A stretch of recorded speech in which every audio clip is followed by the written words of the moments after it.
Le 11 novembre 2018, la ville de Gonesse a célébré le centenaire de l'armistice de la Grande Guerre. Une commémoration qui met fin à 4 années de travail, où diverses actions comme pièces de théâtre, concerts, projections débats, création d'un nouveau monument aux morts ont été menées. Cette année, la ville propose l'exposition « Les enfants dans la Grande Guerre ». Une recherche de plus d'1 an dans les archives du Val d'Oise a permis de présenter dans plusieurs lieux de la ville des correspondances, des affiches et des cartes postales, illustrant la façon dont les enfants ont vécu cette guerre. Ils l'ont vécu de manière très diverse, c'est-à-dire qu'il y avait toute cette insouciance de l'enfant, bien évidemment, que l'on perçoit à travers des illustrations, notamment de Francisque Poulbeau, où on voit ces enfants qui jouent à la guerre, qui jouent aux soldats, et des petites filles qui jouent aux infirmières. Mais il y a aussi le côté beaucoup plus complexe qui est celui de la culpabilité, c'est-à-dire que dès la première rentrée 1914, on voit que l'école, l'institution scolaire, fait peser sur les épaules de ces enfants toute cette participation à l'effort de guerre et cette culpabilité de ne pas être au front.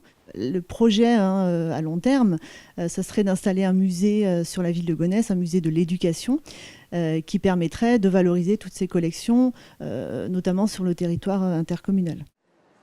La flamme du souvenir de la tombe du soldat inconnu a été transportée à Gonesse par le comité d'entente, des citoyens et des jeunes de la ville. Car ce sont bien les jeunes qui étaient au cœur de cette commémoration. Les membres du service civique jeune municipal, du conseil municipal des jeunes et du conseil participatif de la jeunesse ont procédé à la lecture de correspondances de soldats gonessiens ainsi qu'à l'appel des morts pour la France. Le but étant de transmettre aux jeunes générations un devoir de mémoire, mais également un devoir d'histoire. Pour faire le lien entre ce qui s'est passé il y a 100 ans et aujourd'hui, ça n'a pas été très facile. C'est un travail de longue haleine où on a commencé à travailler sur la citoyenneté avec le service civique jeune municipal pour réconcilier justement les jeunes qui étaient très loin des valeurs de la République.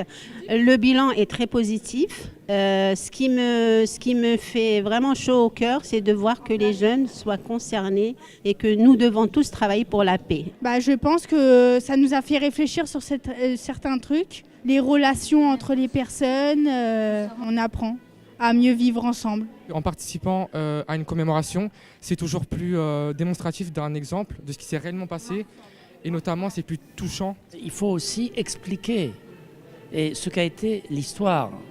Et finalement, quelles peuvent être les leçons de l'histoire. Ça veut dire que la démocratie, qui est sans doute le meilleur des systèmes politiques, mais le plus fragile en même temps, il est toujours à défendre et il faut toujours être vigilant. Une paix également symbolisée par la plantation d'un chêne du centenaire. L'arbre, c'est la longévité, le temps, et un arbre, justement, c'est comme la paix. Et si on le laisse tranquille, il va s'épanouir, il va proliférer et il va donner des fruits. Une journée qui s'est terminée dans la bonne humeur à la salle Jacques Brel avec un bal populaire.